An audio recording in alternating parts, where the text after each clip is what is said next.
Okay. Hello and welcome.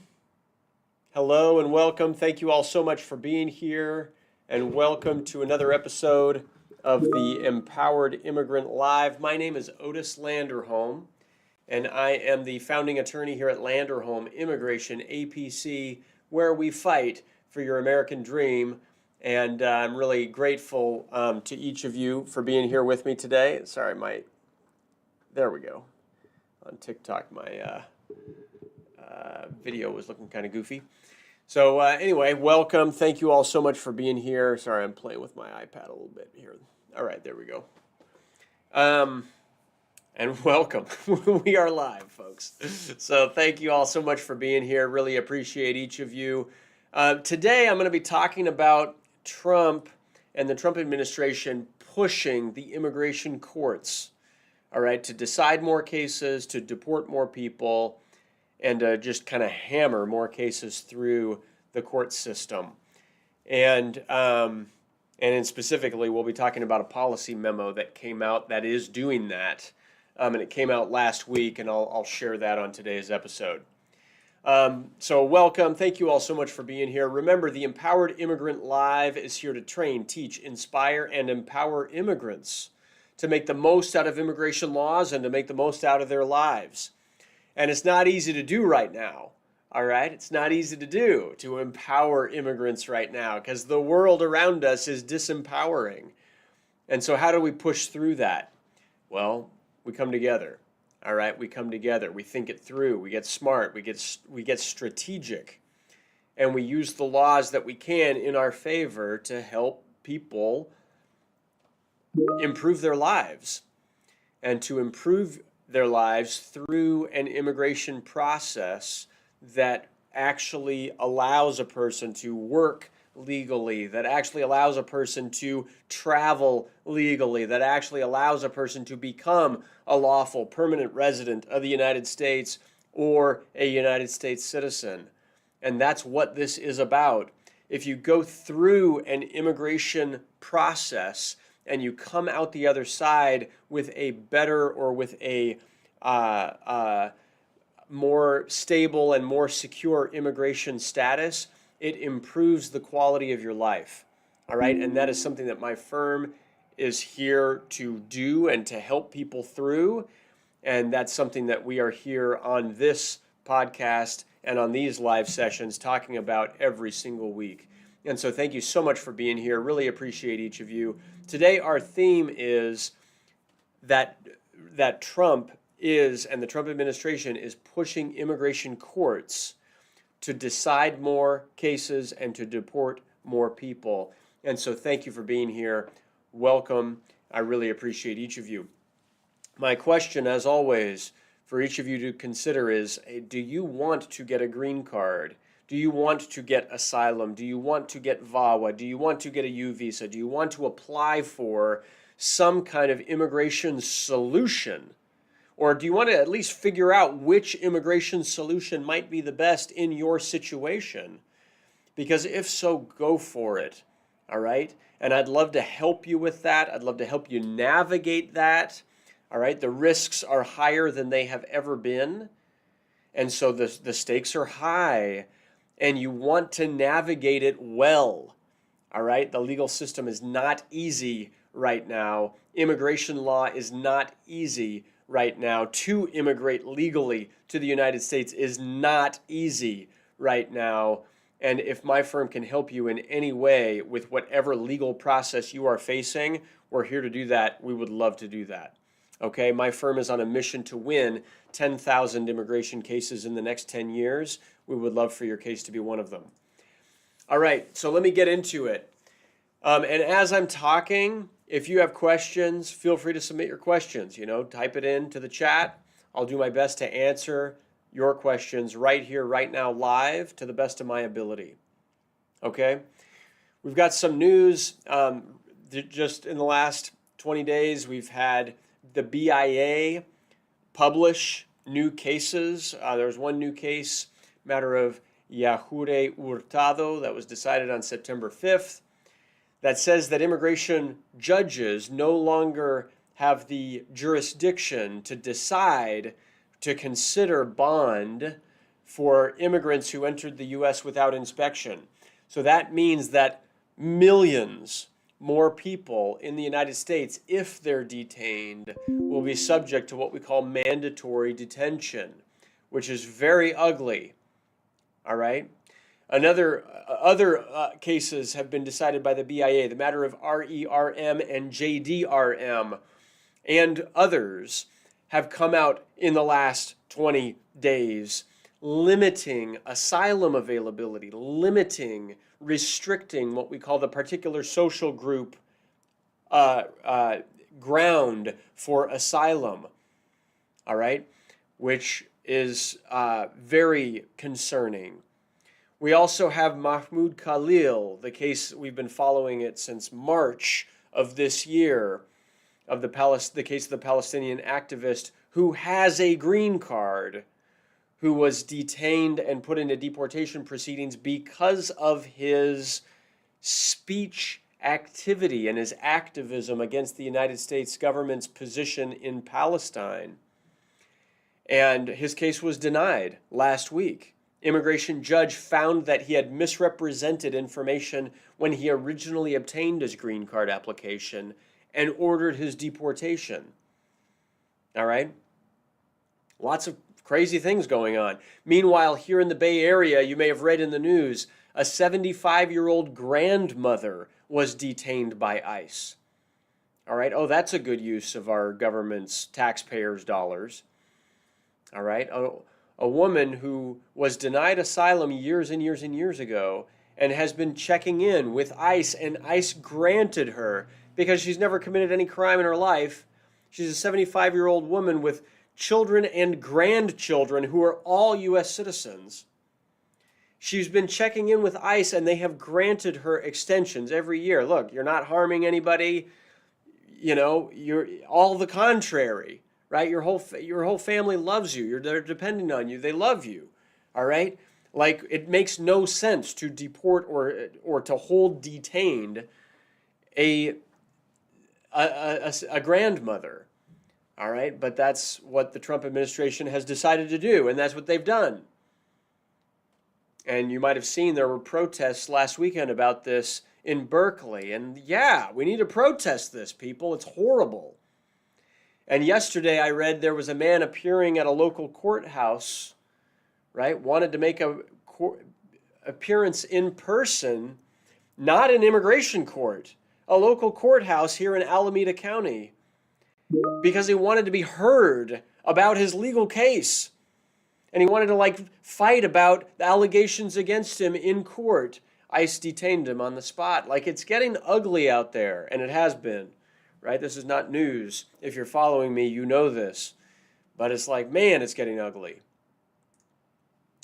And, and then Jimmy Kimmel and the crackdown that we just continue to see on First Amendment issues. And This American Life, the podcast, you may have seen this, did an episode about immigration judges. I recommend checking that out. Paints the picture of what's going on in our immigration court rooms. And, fun fact, here in my office, we have hired a former immigration judge. And it's awesome working with her. And I'm very grateful to her. And but what's going on in immigration courtrooms right now across the country is very concerning, folks. And about that, there's a new memo. All right, there's a new memo, and you want to understand it, and you want to know that it's there, and you want to know what it says, and that's what I want to talk about today. The Trump administration pushing our immigration courts. All right, this memo, it came out on September 12th, and it's telling immigration courts and immigration judges how to do their jobs. All right, and what I want to share with you, listen to this. New immigration court performance metrics.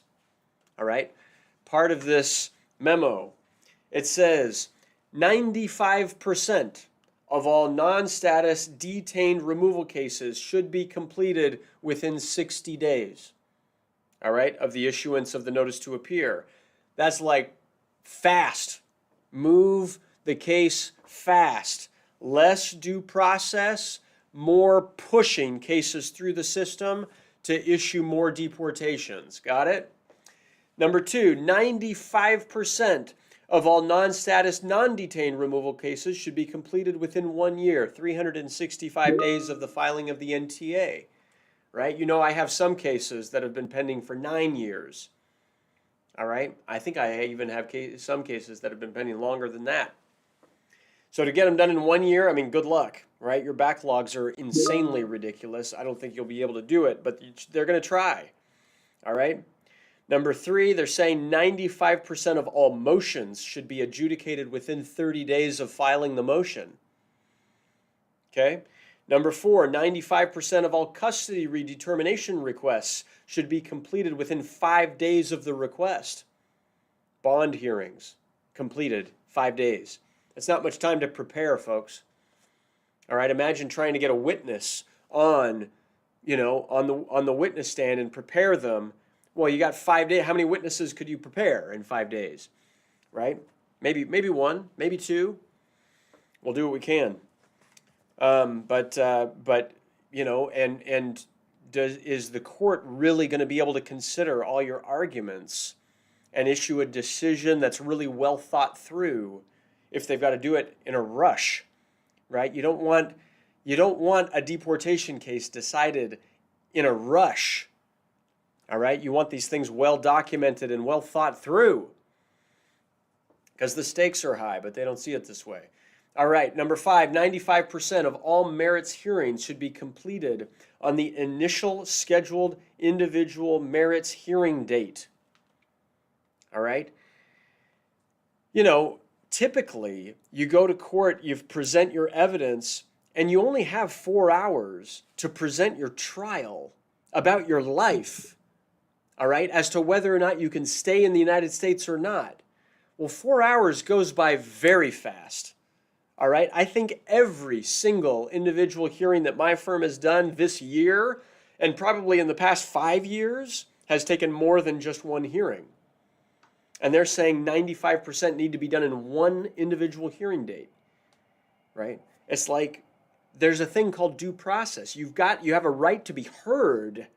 You have a right to be considered, and if there's more questions to be asked than can possibly be done in 4 hours for the judge to make a well thought through decision, then you got to understand that, right? You can't just force the judge to issue a decision right then without having the time to consider everything.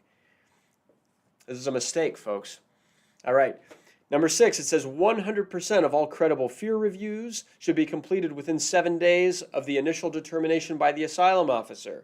All right, number seven, 100% of all expedited asylum cases should be completed within the statutory deadline. That's 6 months. All right. Number eight, 95% of all institutional hearing program, IHP removal cases should be completed prior to the alien's release from detention. Okay, number nine, 100% of all electronic and paper records should be accurate and complete. That's fine. Anyway, this is the latest policy memo. We'll put a link to this if you want to see it for yourself. What it effectively says and what it effectively is doing is it is mandating immigration judges to speed it up, to make decisions quicker, to listen to less evidence before making a decision. All right? Get more sloppy, issue more decisions, deport more people. That's the way our current administration is handling justice in the immigration courtroom. All right? And I very much disagree with it. Of course I do, right? I'm an immigration attorney. I'm here to fight for the rights of immigrants. And it is happening. And so you want to be prepared. And so what you got to know is if we just have a 4-hour slot to present your life, right, and to explain why a judge really needs to think twice before issuing your deportation, we got to be really prepared, folks. We got to go into that knowing exactly what we're going to say, exactly what we're not going to say, how we're going to present that case, how we're going to present that evidence. We need to have everything very well documented ahead of time. We want to maximize your chances of winning. And cases can still be won, but we got to do it well. All right? If judges are getting sloppy, it means lawyers need to be more prepared. Right? And that's just the reality. And so I wanted to share that today. You gotta know what's going on. The purpose of this podcast is to empower you. It's the Empowered Immigrant Live, right? That is what we're here to do. But you got to know that these things are going on so that you take measures ahead of time, think it through well, and plan it out to maximize your chances of success. All right? Anyway, that's everything that I wanted to share today. Thank you so much for being here. Thank you for watching. Thank you for listening. My name's Otis Landerholm. I'm the founding attorney here at Landerholm Immigration, A.P.C, where we fight for your American dream. If you want an advocate, if you want a law firm that has your back going through an immigration process, feel free to give us a call, all right? We are here to help. We would love to help. And let me tell you, folks, we are good, all right? We are very good at our work. And, even as things get harder, we do continue to win cases, and we find strategies to help our clients stay in the United States. We find strategies to help our clients legalize their situation and their status. All right, these aren't strategies invented out of nowhere. They're actually created by Congress, folks. That they are laws. All right, we just know them very well, and we know how to argue them very well in front of immigration judges, because it's what we're here to do. Okay, so thank you for being here. Really appreciate each of you. And now let's get into your questions. I know we've gotten a few here. And so if you have questions about your situation, please feel free to submit them. Christopher Carbajal, good to see you as well. Thank you for being here. Edet Ontwen, I see your question here. You say, I have a VAWA approval from 2023, but I was in removal proceedings, but the case was dismissed. Now I have an I-485 that was reopened. Okay, good. All right. It sounds good. It sounds like you're on the right track. So congratulations on getting the VAWA approval, and congratulations also on getting your removal proceedings dismissed. Now you've got to fight that I-485. Okay? So, and if you want help with any of that, feel free to give us a call, right? But that's, it sounds like you're on the right track. All right, Rodolfo Cas is corn. I don't know what you're talking about. But thank you for being here. Oh, so, sorry, you say, yo llevo 10 años en Canadá, pero mi hijo es canadiense. Okay, I got that. Okay, I got that. And so, si está en Canadá, pues felicidades. Yo no soy abogado de inmigración canadiense. Así que soy abogado aquí en Estados Unidos. So I can't really give you good advice, right? I'm an immigration lawyer in the U.S. I am not an immigration lawyer in Canada. I'm not licensed to give advice about how to fix immigration status in Canada or really in any other country. But if you want help, or if you want to talk about strategies to getting you immigration status in the U.S., feel free to give me a call, right? Or to give my firm a call. All right, user 885, I see your question here. If I got my I-601A approved and then I get detained, what would I do? Yeah, it's a good question. Thank you for asking this question. So as long as you're eligible for the I-601A, all right, as long as you're eligible for the I-601A, then you're on the right track. If your I-601A was already approved, right, really, you could leave the U.S., right, and start the consular process. I don't recommend leaving the U.S. until you get your consular appointment. But I mean, if they were to detain you, and if you were to actually sign deportation, don't do this. This is not legal advice, but just hypothetically, right? If you were to sign your deportation, which I don't recommend you would do, then you would leave the U.S. with a deportation order against you, and you would need to do the I-601 and an I-212 waiver to waive the deport to be able to come back with your green card. All right? Those things are possible, folks. All right? Like, even if Trump detains and deports people, there's still an I-212 waiver that is possible to bring somebody back in after a deportation legally. Okay?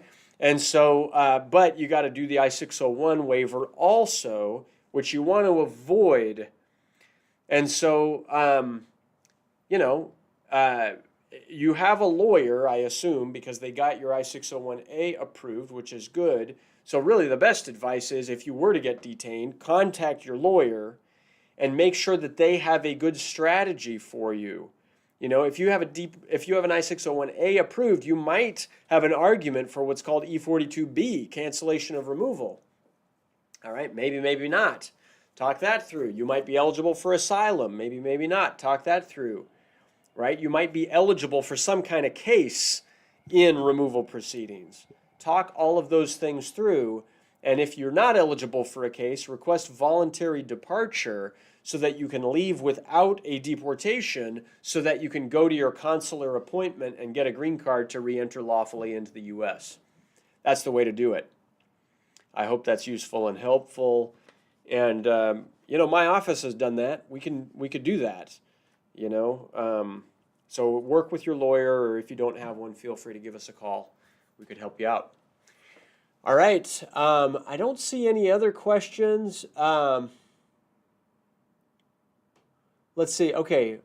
A. Walls. Why do you think they're removing most immigrants if the WX something largely depends on them? If the economy largely depends on them, I think you're saying.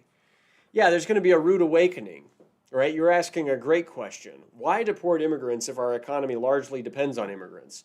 That's a really great point, and that's a really great question. And it's like people need to wake up, right? People need to wake up. Our political leaders need to wake up. Like, hello, the immigrants that are in the United States are not bad. They're not bad for the economy. They're not bad for our society. Wake up, people.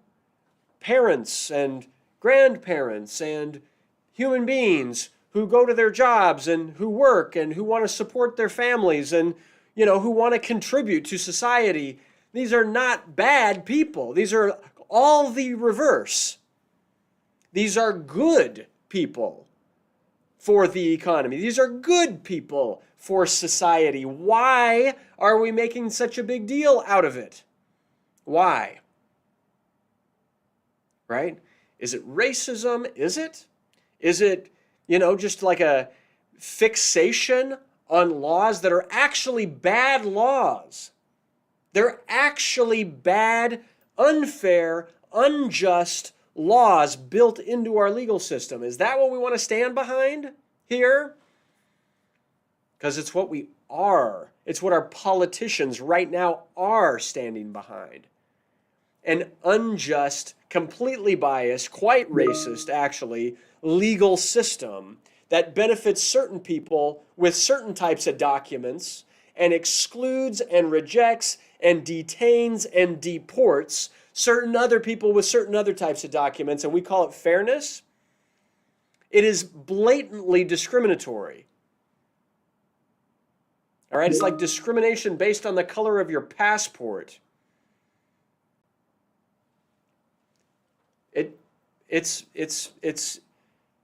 unjust. It's like blatantly unfair. And it needs to change, people.